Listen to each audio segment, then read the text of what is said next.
Welcome to the Freakshow podcast. My name is Bradley Becker. This year is going to be a very different take on the podcast. Um, I've ordered many things to upgrade our studio. We're going to have more people, or maybe not, I don't know yet. As you noticed, I am alone this year. Our friend Josh, he graduated, and Ella is just too busy to be on the podcast right now. So, all of this may come to change in the future, and many upgrades will be happening. This year is going to be a very large upgrade from last year's podcast. But all of that aside, we have a very serious tone today. One of our first podcast episodes ever, we did an interview with someone. I've forgotten his name, but that he claimed to be Mallory Jesse's brother. If you don't know, Mallory Jesse went missing last year in October, and she was never found until a couple weeks ago. Now we would bring Mallory Jesse on for the podcast today, and one of our very few interview podcasts we will ever do this year. So I understand about a year ago, you were kidnapped by the harvester, and then he came on our podcast, and he claimed to be your brother, and then he just went about his day doing what he does. You know, he kidnaps people. So what were you doing in that year time? Were you just sitting there, or were you actively trying to escape? For the most part, I was trying to figure out ways to escape. It obviously took a while until it finally worked, but I'm just so glad to have gone out and survived it. I also understand that from the report, at least, it seems that Rafael Santiago, who was there at his house where he's holding you guys, if I'm not mistaken, he was there when the harvester first encountered you guys, right? Yes. That must be very disturbing loss to have. But well, now I guess the best thing you can do is just look forward to the future and hope that they find him. Last year in the podcast, we were talking about he came on here. He came on here and said that he was going to do everything he could to find the killer.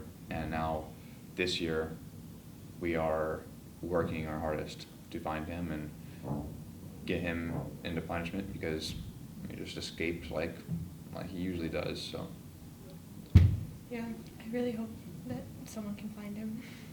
there was a while ago last year.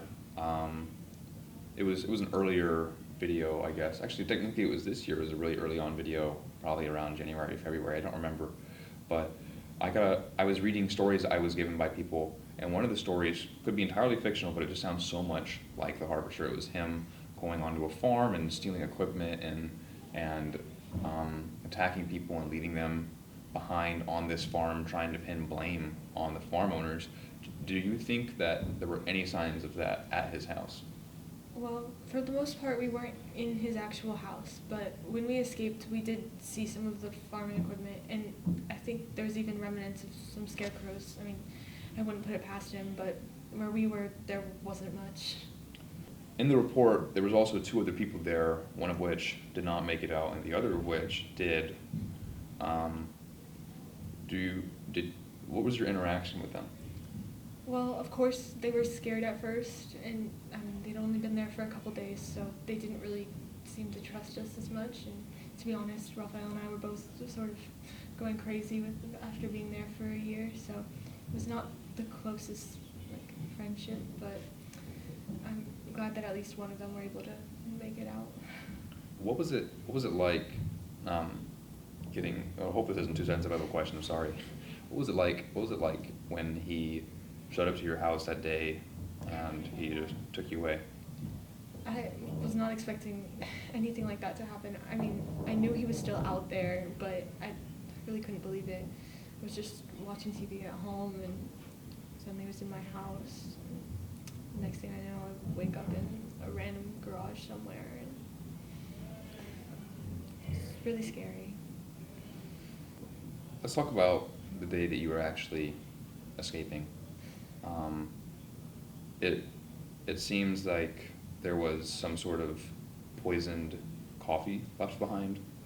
Um, However, the drink did look full, so I assume he didn't actually drink out of it. Um, and especially if he was able to leave because there were high amounts of chemicals like hydrogen peroxide mixed into the coffee. If he would have drank it, I don't think he would have survived, and if he did, he wouldn't have made it far. So, um, how how did you get out of the garage? Um, when he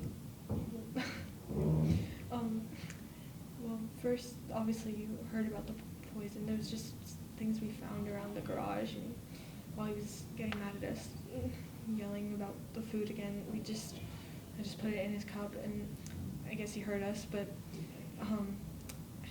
wait, oh right, okay.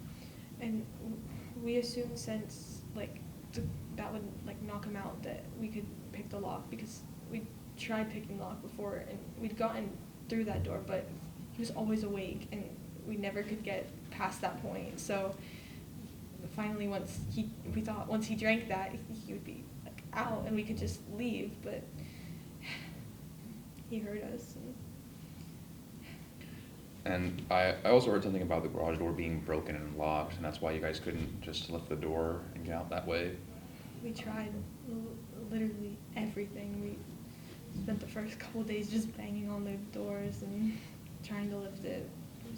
There was no way out. The location you guys were at, no one was around, and especially not long enough for it to hear you guys calling out for help. But And I mean, no one had ever escaped him before, and I don't know how many people he had taken before us. Probably the first person to ever sit down and be able to confidently talk about him. If there is somebody else who's survived, they've been definitely too scared to talk about it, because I've never heard of it. Never heard of anybody surviving him. I'm still worried that he could find me again. Yeah. Well, hopefully he won't do that. Hopefully the police find him. There's not many places he can go now. They have it narrowed down pretty far, from my understanding. And everyone knows what he looks like now. Yeah. So it's not gonna be much longer before this guy's caught. And if he's not caught, well, eventually something will happen to him. Well, that can conclude today's podcast, I guess. We may have you back to talk more about this when there's more people. I don't know. So, yeah, sorry if any of this was too much for you. We'll have you again later. I'm sorry that all this happened to you. I'm really sorry for your losses with your friends. It's okay. Everything will be all right in the end, and this guy will get what's coming for him. Before we go, would you like to say anything to the audience? Just be careful. Try to stay safe. Lock your doors. But there's really nothing that can prevent something like this happening to you. No. Well, to everyone in the audience, I will be back next month. We will be watching some more videos, and we will be talking about today's podcast, and hopefully everything will be upgraded like I've said it has.